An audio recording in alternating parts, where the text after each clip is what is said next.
Okay, good morning everyone, and Hazak Baruch. Thank you for joining us on this beautiful Thursday morning as we are studying together, my friends, getting ready for Rosh Hashanah. Rosh Hashanah, the high holiday season. I hope everyone is pumped and excited for Teshuvah, for change, for growth. This year is going to be better than last. This year we're going to be even better, best versions of ourselves, Be'ezrat Hashem. And part of doing that is, of course, not only being better, but part of being better means staying away from sin. And I want to share with you, my friends, a very powerful idea from Rabbi Bernstein, who we're trying to study this week, this month, his beautiful book of Teshuvah that he has, again, on growth. And he has over here something phenomenal, something really beautiful. You know, our rabbis tell us that every pasuk, every halakha, every idea, every law, every concept has many layers, many ways. They're multifaceted. They can be understood on many different levels. So as an example, there's what we call pshat. There's a simple way of understanding a pasuk. Then there's the remez, there's a hint. Then there's the drash, even deeper, homiletics. Sod is, the deepest, secrets. Every idea you should know. Every halakha, every pasuk. Avraham, and Sarah. That's simple. There's a story here. And then there's an even deeper story. That's more than what actually once upon a time happened. There's something deeper being conveyed. The Torah is not only a storybook. The Torah is actually much more than a storybook. So every concept, everything that we learn in life, we have to realize has a pshat, and then there's something deeper. There's the body and there's the soul. Does this make sense, everybody? Okay, I want this idea to make sense. That when you read a pasuk, you could understand it on a simple level, and then you could understand it on a much more profound level that has nothing to do with what's simply being conveyed. So I want to give you an example just today of a concept like this. And this is really what Zohar does, what Chassidut does.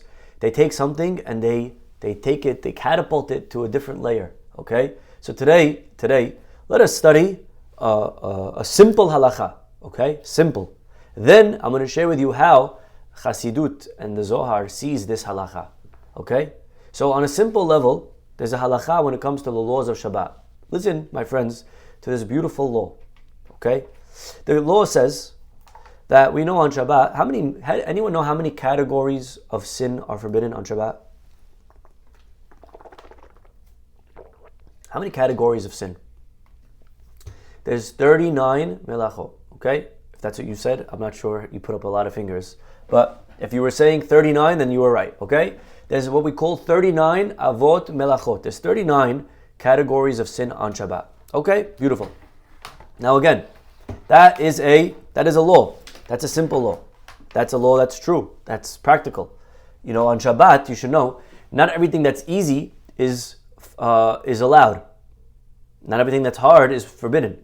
There are some things on Shabbat that are very easy and are forbidden. Right? People think you can't do hard work on Shabbat. That's so false. Okay? Can I just prove to you how false that is? Okay? Am I allowed to push a button on an elevator to take me up on Shabbat? Pushing a button. How hard is that? That is very easy. Very easy. That's not allowed. That's forbidden. Walking up 10 flights. That's very hard. That's allowed. Okay? So easy and hard is not what's the indicator of what's allowed and not on Shabbat. Okay, it's first of all, it's important to realize that. Okay? Now, what are the 39 categories are forbidden? What are they? What, right? There's 39 things, and we know a lot of them. I'm not allowed to write. I'm not allowed to cook. I'm not allowed to put on a fire. I'm not allowed to carry. Right? I'm not allowed to plant. I'm not allowed to harvest, to detach from the ground. Right? 39 categories. And everything that you find forbidden on Shabbat is probably going to fall under one of these 39. Gemara has a question in Masechet Shabbat. Okay, look at this interesting question. Hashohet mishum mai mechayev. If somebody is shochet, someone, not our Gabbai Haron shochet, if someone is a shochet, if someone kills an animal on Shabbat, okay, if you imagine an animal, and you take a knife and you shochet, you slaughter the animal on Shabbat. What did he violate of the 39? Why is that not allowed? It's not allowed. Kamara just wants to know why. Why is it not allowed? What did you violate? Which specific area of Shabbat? Of course, we have here a machloket, right? By the way, you should always know, anytime there's a question if something is allowed or not, if you answer machloket, you're probably right, okay? Is this allowed? Machloket, okay? Machloket's probably the answer. Always, someone told me, you could get a rabbi degree in 1 second, okay? All you have to do is say, machloket, better not to, okay? That's the answer to every question.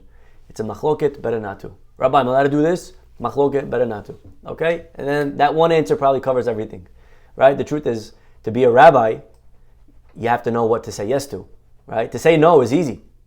The hard part is saying it's allowed, okay?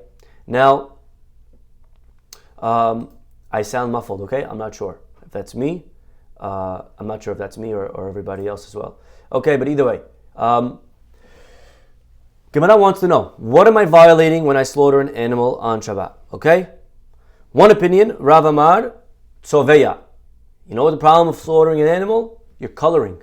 Okay? Because when you slaughter the animal, the blood is going to come and color the skin. Okay? You just made now a para aduma. Okay? You made a red cow. Right? Now the whole cow is going to be colored. You should know, you can't color on Shabbat. I don't know if you knew that. You can't take crayons and color a picture. You can't color on your wall. You can't paint. You cannot, even putting nail polish, not allowed to do on Shabbat. Even putting makeup. You have to know, there's a way to put makeup. There's a type of makeup that's allowed. There's a type of makeup that's not allowed. Lipstick, all these things. You have to speak to your local Orthodox rabbi, okay? To know, am I allowed to put the certain makeup that I'm putting on? Even, you ready for this one? Sun tanning. There's a question, if and how it's permissible. Am I allowed to suntan? I'm coloring my face, okay? So coloring is a question on Shabbat. You're not allowed to color. Sometimes there's cases that it's okay. Sometimes you're coloring food. You're mixing coloring to add to food. Is that okay or not okay? You're creating tahine and you want to color the tahine red. You know what I mean? Is that okay or not okay? Again, I don't want to get into the laws of coloring on Shabbat. It's a fascinating topic. One day we can maybe learn it in depth. But as for now, on a simple level, you're not allowed to color on Shabbat. And therefore, when a guy slaughters his animal, number one, he's coloring. Okay, you got it? Everyone write down, coloring. Okay? Number one, coloring. That's what you're violating. That's the opinion of one rabbi. His name was Rav. There is another rabbi. His name is Shemuel. He argues, he says, no. When you kill an animal, the reason the halacha, the problem of killing, is that you took its soul. Netilat neshama. You took the soul of the animal. And you know what you violated? You violated killing. That's the problem. One of the 39 things is you can't kill. You can't take life. By slaughtering, you took the life of the animal. Okay? So this is the machloket. And we should know, by the way, this is what's forbidden on Shabbat. These are the 39 things. Can't color. You can't take an animal. You should know that, by the way. You can't kill. Okay? You can't kill even an animal. Right? It's a problem on Shabbat, you should know, to kill bugs. You can't just kill a bug. You have to know, is it a dangerous bug? Certain times you can't just kill, right? You want to practice with your new tennis fly swatter, right? Right? You can't just do that on Shabbat. You have to be careful. Okay, fine. Very good. So this is a technical halacha. Again, usually we don't talk about halacha in this class. This is more parasha, musar, inspiration. But this is what I want to do. What I want to do today is share with you how this simple halacha, talking about the laws of Shabbat and slaughtering an animal, very technical, discussing if what am I violating when I slaughter an animal. One opinion says coloring. One opinion says taking the soul, taking life. Two opinions. But I want to share with you today what the Baal Shem Tov does. The Baal Shem Tov, he takes this discussion way beyond the parameters of the laws of Shabbat. And he explains how, aside for the halachic discussion that we just spent a few minutes on, how the Gemara is also expressing not only the sin of violating Shabbat, but in general, how the Yetzer Hara seduces us to sin. Because you think about it, it's an amazing thing. How do we sin? How do we sin? How is it that we sin? Does anyone here want to sin? Raise your hand if you want to sin, right? We don't want to sin. We all want to do the right thing. And yet, the end of the day comes, and we look back at our day, and somehow, I swore this morning I'm going to be good. This morning I'm going to be better. This morning I'm not going to do the wrong thing. And I look at the end of the day, and I look back, I'm like, oh my gosh, how did I end up doing the wrong thing? And the Gemara really is discussing this question. Hashochet. Shochet, again, on a simple level, it's talking about a person who slaughters an animal on Shabbat. On a deeper level, though, the Gemara is actually talking about the Yetzer Hara. When he's shochet, when he gets us to sin, when he seduces us and he tempts us and we fail, how does he do it? How does he get us to fall? That's the question. That's a very good question. Because if I know the answer to this question, then I'm able to next time be careful. Can we get into the mind of the Yetzer Hara? Can we get into the mind of the enemy? You know, when you're playing somebody a game of tennis, you want to know what's going on in their mind. What's their strategy? If I know that they're going to try to come up to the net, then I'm going to hit over. If I know what they're going to do, then I could counter it. And the Gemara here says the Baal Shem Tov, this simple Gemara that's discussing on a simple level the laws of Shabbat, is actually trying to convey to us something much deeper, much more profound about all of life. And how does the Yetzer Hara succeed in getting us to sin? What is his tactic? And over here, the answer is 2 steps. It's what we call the 1-2 punch. Watch this. Step number 1. The Yetzer Hara comes to a person, and you know what the first step is? Gemara says, the first stage, Gemara says, tzoveya. You know what he does? You know what shochet is? Tzoveya, coloring. Says the Baal Shem Tov. Yetzer Hara his first step is to color. You know what coloring? Coloring means he takes the sin and he colors it. You know, you have a black and white photo. It's very boring. You add color, you make it alive. Yetzer Hara is so good at coloring. He paints a picture. He shows you how this sin, if you do it, it's going to bring you happiness. It's going to bring you satisfaction. It's going to bring you gratification. It's going to make your marriage better. It's going to make your life better. If you do this, it's going to bring you money. If you do this, it's going to bring you popularity. If you do this, it's going to bring you honor and fame and riches and better relationships. Just answer this one email and it's okay, even though it's Shabbat, but it'll bring you money and then you'll use the money for good. And he comes in and he paints a picture of how this one sin, if I do it, it's going to make me so happy. It's going to liberate me. Just marry this person. It's going to change your life. The wrong person. You shouldn't be married. But he promises you. He says, come, eat this food. It's going to make everything so much better. You're going to love it. Do this thing. It's going to say this comment. Everyone's going to laugh. Everyone's going to salute you. Everyone's going to applaud you. You're going to be so popular and cool, right? Yetzer Hara. Step number 1, tzoveya. He colors. He comes and he takes a sinful action and he paints a picture of how you doing this sinful deed is actually going to elevate your life. It's going to make everything so much better. You know, the Gemara says, there was a rabbi, his name was Rabbi Alexandri. Rabbi Alexandri, he says as follows. He says, really, Hashem, Retzonenu la'asot retzoncha. God, we want to do your will. We want to do what's right. Why don't we? Why do we sometimes fail? Because he says, Se'or sheba'isa me'akev. There's something called Se'or sheba'isa. You know what that means, Se'or sheba'isa? It's yeast in the dough. What's yeast in the dough? Yeast is dough, right? Yeast is yeast, and you put it in the dough. What does yeast do to dough? In one word, it makes it rise. Dough, you ever saw dough? Flat, nothing. You put yeast, boom. You see it a few hours later, it's huge, mountain. You look at the dough, you see, wow, that's a lot of dough. It's a huge thing. The truth is, it's nothing, it's empty.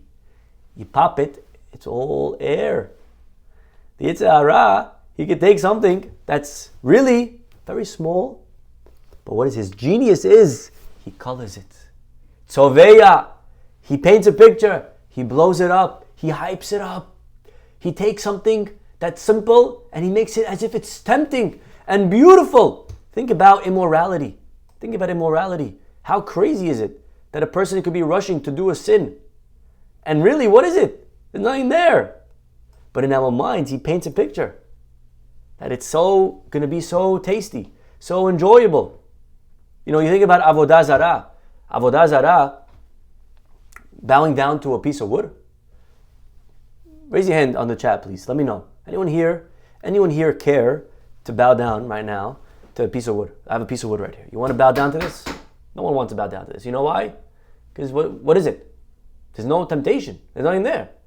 The Gemara says because what happened 2,000 years ago, the rabbis got together and they prayed to remove the temptation for avodah zarah. So today we don't have that urge. But once upon a time, they had this itch. I need to go bow down. The truth is, that's what Yetzer Hara is. All it is, it's an urge for something that's really silly. There's nothing about bowing down. There's no pleasure. But that's what he does. He comes and he paints this thing. That if you do this, it's going to be amazing. If you give, right? It's yeast in the dough. Yeast in the dough. Right? When it comes to money, think about money. Money. He tells you have another 100, another 1,000, another million. You are going to find happiness, my friend. Just one more digit in the bank. And then, boom! You're going to be there, you're going to have it, you're going to be happy. That's what he says. And then what happens? We get it, and then we need more. Get this car, you're going to be so happy. We get the car. How long does it last for? A day? A week? And then we get bored, we need the next car. Really, all of the advertising you should know, all of advertising is this one idea. Advertising is about getting us to buy something we don't need with money we don't have for happiness that won't last. That's what advertising is. Get this car, you have to get it. This gadget, this item, and they puff it up and they blow it up and they think you need this new outfit, this new clothing, right? Look at our rabbis tell us, "Hakin'ah, hata'ava ve'hakavod motzi'in et ha'adam min ha'olam." You should know, the Gemara says, Mishnah says in Pirkei Avot, there are three things that remove a person from their life, from their world. Number one, kin'ah, jealousy. When I'm jealous, I'm removed from my world. I can have a beautiful world. I can have a beautiful life. I can have a beautiful family, wife, children, good job, comfortable life, home. I could be making even comfortable, respectable salary. And what does jealousy do? Jealousy comes and says, you're not making enough. Look, he went away 6 times, you only went away 5 times. Look, you're traveling business, he's traveling first. Look, he's staying in this type of house, you're staying in that type of house. And I could look always at that 1% that's a little bit better than me, and I'll always be jealous. And what happens? I go through life miserable. I go through life bitter. I go through life feeling poor. I go through life feeling like I'm not enough. I go through life, no matter how good I'm making, no matter how big I am, I just can't catch my breath. It's just not enough to keep up with the Joneses. And I could go through life, motim min ha'olam. I never enjoyed my own world. I'm living outside of my reality. I'm living outside of my world because I'm always living in their house. I'm always living on their yacht. I'm always living on their Instagram page. I'm always living in their... Forget there. Be here. I got to be in my own world. Don't worry about other people's world. But that's what jealousy does. Jealousy makes it as if everything out there is so much prettier. Today, social media, you know what it's all about, social media? It's about people showing you their world, a tiny percent of it, which is not even real. It's all fake. It's edited. It's cropped. They're showing you a fake part of their life.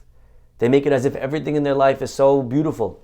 And when I see this, and then I look at my own life, and then my own life has challenges, and I think this illusion that everyone else's life is so blissful. And then I look at my life, and why are there blisters, right? And I wonder, what's going on? What am I doing wrong?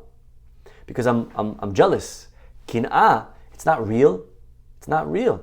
It's fake what they're showing you. It's fake. You're seeing a body that's not real. It's edited.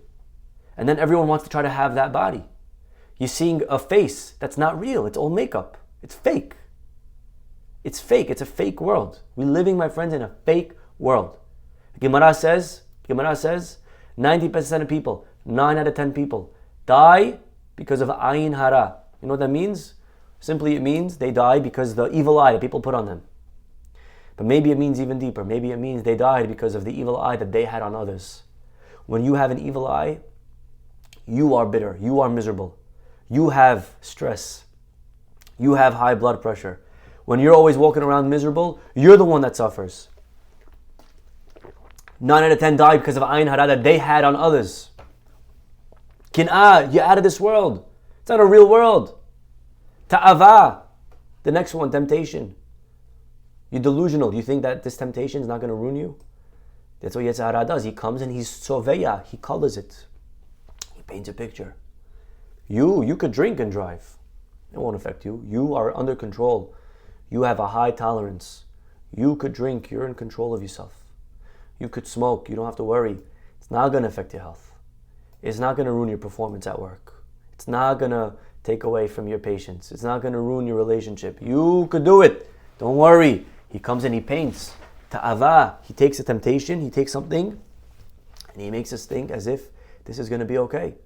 It's not going to ruin your marriage if you sleep with your secretary. Don't worry. It's not going to ruin your relationship with your kids if you don't show up to their events. It's okay. Don't worry. They'll forgive you. He comes and we're not living in reality. What world are we in that we think that we could do these things, that we could eat these foods and it's not going to affect our health, that we could smoke these things and it's not going to affect our performance, that we could drink these things, it's not going to ruin our relationship, it's not going to turn us into this bitter person that's dependent. I was at a wedding, I saw the khatan in the middle of the dance floor pull out a jewel in the middle of the dance floor at his own wedding. He stopped the dancing, he pulls out an electric cigarette for like 30 seconds. He's there on the dance floor. Everyone's waiting around, clapping for the guy to stop smoking so he continued dancing with the guy at his own wedding. It's sad. It's a sad thing. So that's what he does. He comes and he says, you could do better.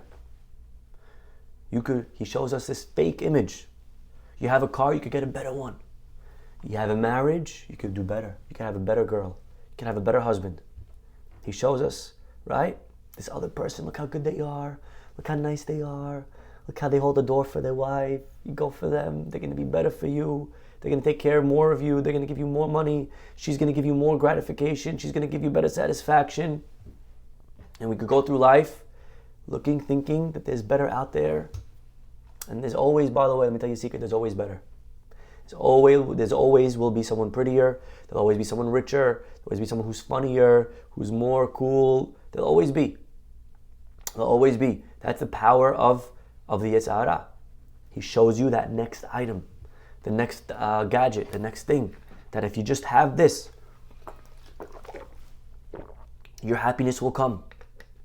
He's soveya. He paints a picture. He paints a picture of life that's not real. He paints a picture of life. You know, when a guy would get married, the Gemara says in Bavel, they would ask him, matzah or motzeh? What does that mean, matzah or motzeh?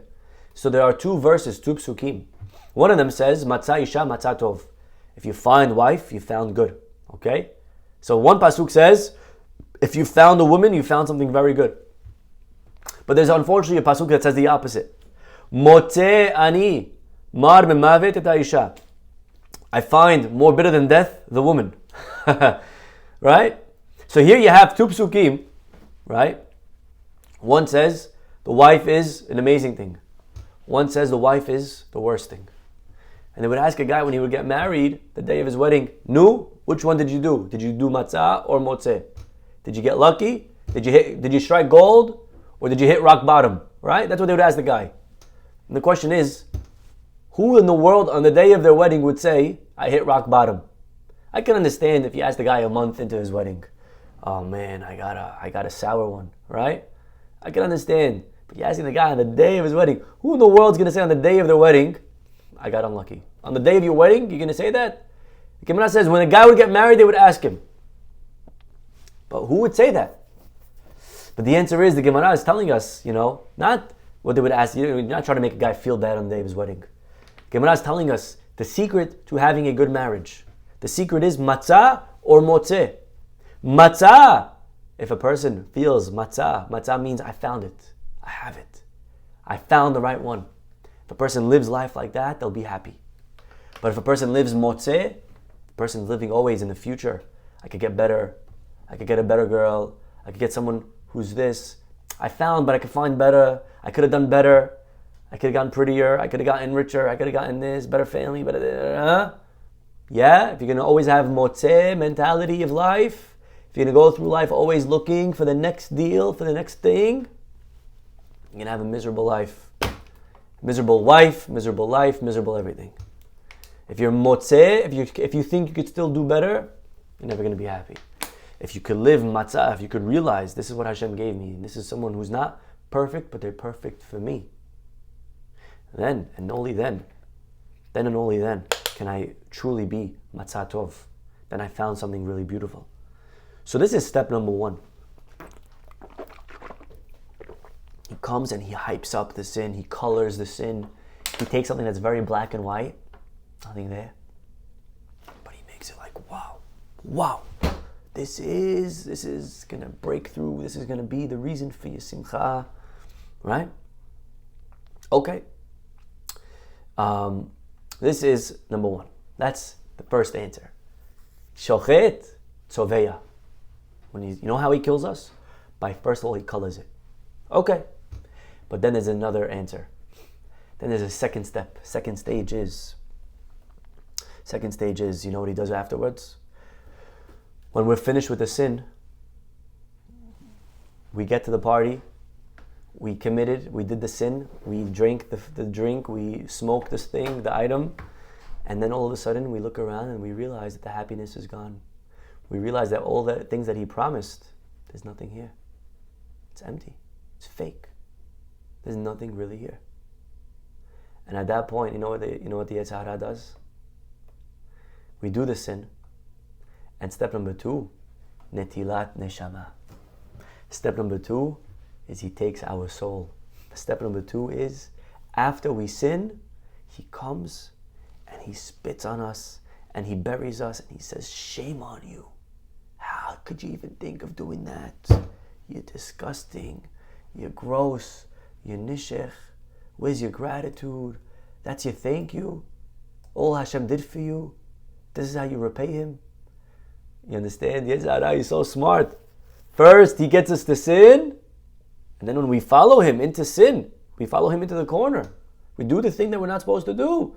We say the comment that we shouldn't have said. We act in a way that we shouldn't have acted. We eat the food that he... Afterwards, why did I do that? Right? And he gets it our head. Netilat neshama. And he tells you, you're disgusting. You're gross. Shame on you. You don't even think of praying today. Don't even think of trying to do good. You are a lost cause, my friend. And this is really the 1-2 punch. It's a 2-step process of bringing us down. First, he hypes it up, getting us to do it. And then once we've done it, he makes us feel gross for doing it. He takes away our soul. He takes away our neshama. The truth is, this is what we say every day in the prayer. Vehaser hasatan milefanenu ume'acharenu. God, please remove the Satan that's before me and after me. There's a Yetzer Hara before the sin pushing us to do it. And then when we're done doing it, he's not done with us. Oh, I'm not finished with you yet. He comes and he gets us afterwards to feel gross about ourselves. He adds, He adds more dirt on us afterwards. He makes us feel depressed. He makes us feel low. He makes us feel like we're no good. He makes us feel like we're nothing. He makes us feel like we're not worthy. You are a disgrace. You are a lost cause. Shame on you, right? He comes, I'm not done with you. He gets us to sin, and then after we sin, he comes back for round 2. He comes back for even more. Put us down even more, even further. He digs us deeper and deeper and deeper. And we have to realize that really both are mistakes. Before the sin, we're supposed to realize this is nothing. What am I about to go do? For what? It's a happiness that's fake, that's not going to last. He's trying to push me to do something that's not even there. It's all inflated. It's all just this big air. There's nothing here. It's yeast in the dough. And then afterwards, when we do sin, He's going to come and try to make you feel even more disgusting for sinning. And he's going to try to stop you from growing. We have to realize, my friends, that guilt, if it causes us to be frozen, if guilt causes us to be stuck, to not move forward, that's not real guilt. That's not healthy. That's not a good thing. That's something that's very, very negative. Guilt, I should feel bad, but only as a way of getting me to be better in the future. If my feeling bad is going to cause me to be stuck and not continue to grow, that's guilt taken to an extreme. That's not a good thing. You know, my rabbi used to say, Yetzer Hara, he always says the right thing at the wrong time. So what does he mean by that? He means like this. Yetzer Hara, he says the right things, but he says it at the wrong time. Before the sin, he comes and he says to us, it's okay, you could do it. You can do Teshuvah. Even if you sin, Hashem will still love you. He'll still forgive you. Hashem's a loving Father. He's a friend. You could do it. It's not going to hurt. You could just do Teshuvah. Right now you're tempted. Right now, just give in. You don't have to fight. And tomorrow you'll start over. Tomorrow you'll say, I'm sorry. And Hashem, He's loving. He's forgiving. He'll forgive you. Right? That's what He says before the sin. Okay, fine. So we listen to Him. We go. We do the sin. What happens afterwards? We do the sin, and He comes and He says to us, wow, you're disgusting. Shame on you. How could you do that? You think you do Teshuvah for such a big sin? Teshuvah for that sin is not easy, my friend. That is a hard thing to say sorry for. You are deep right now. That was a very bad thing that you did. I don't know. I don't think you could do Teshuvah for this. You see what He does? So beforehand, He says, it's okay. And afterwards, He says, shame on you, you're disgusting. And the truth is, it should be the exact opposite. He's saying the right thing, but at the wrong time. Really, before the sin, we should tell ourselves, I can't do this. This is very, very bad. If I do this, it's going to really destroy my marriage. If I do this, it's going to really destroy my relationship with my children. If I do this, it's going to destroy my performance at work. It's going to destroy my health. I shouldn't do this. I shouldn't eat this thing. And after we eat it, after we do it, we should say, okay, it's okay. It's okay, it was a mistake. Let me just do better. It's okay. Let me move past this mistake. Don't let it weigh on you. We have to have, sometimes in life, we have to have short memory. After the sin, it's important sometimes to just do teshuvah and forget it and move on. You know, in tennis, you make a mistake. You know, you make easy overhead, boom, and you hit it out. You messed up. Easy point. And you gave the point to the other guy. And now you need 2 points just to get back to where you should have been. You need to have, in sports, you have to have short memory. Forget about it. Because if not, it sits in your head. And the rest of the match, you're underperforming, you're tight, you're not rotating as much as you should, right? You have to have short memory. Move past it, don't worry. It's okay. And this is what the Yetzer Hara does. Yetzer Hara, he comes in the beginning, he says, it's amazing, do it. The truth is, what do we say in the Anna? When we bang our chests in the Amidah, after the Amidah, we say, Ashamnu Baganu. So one of the lines that we say, listen to this line. Vesarnu, excuse me. Vesarnu memisvotecha umishpatecha atovim velo shava lanu. We say, God, we left your mitzvot. Vesarnu, we left, we disobeyed, and velo shava lanu. It wasn't worth it. It wasn't worth it. Because he promised me that if I do this, it's going to give me X, Y, and Z satisfaction. And it wasn't there. At least if he at least came through with his promise, okay, you could say, fine. But he promised to sell me a car. And then I got the car, and there was no car. The guy sold me a jalopy. Velo shava lanu. Velo shava lanu. Yetzer Hara came to Adam and Chava, the first sin, and he said to them, if you do this, you're going to become a god. You're going to be Elohim. You're going to Yod'ei Tov Vara. That's what he said. You know what that means? Tov vara. He came into the head and said, if you do this, it's going to be tov for you. If you do this, it's going to be good. It's going to help. It's going to build. Tov. But really, ra. It was very bad. Really, when we came, we did it. Ended up being ra. Ended up being a bad thing. So part of the Yetzer Hara is taking what's tov and making it ra. Ultimately, we have to remember, next time we're tested, we have to remember the feeling that when it comes to sin, the hype is there only as a fake illusion. It's all an illusion. In the beginning, it's there. It looks exciting. But we have to remember, how did I feel afterwards? How did I feel when I was done? After I made that comment on the Shabbat table to that person, did I really feel good about myself? After I've done that thing that I shouldn't have done, did I really feel good? We have to remember, the next time we're tempted, that the Yetzer Hara, the Shochet, he has a 1-2 punch. Number one, he colors it. He hypes it.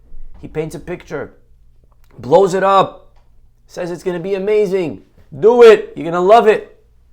And then afterwards, we commit. We let, okay, fine, have it your way. And then when we're done, we look back and all we have is the failure of our actions. We're empty. There's nothing really there. Notel neshama. And not only that, but he comes and he says to us, you disgusting, shame on you, how could you, And he puts us even deeper down. He buries us even more. And this is something that we need to remember. We have to break through the myth to learn from our experience that really the picture doesn't match the reality. That compromising our soul is too high a price to pay for the fantasy that's promised and never materializes.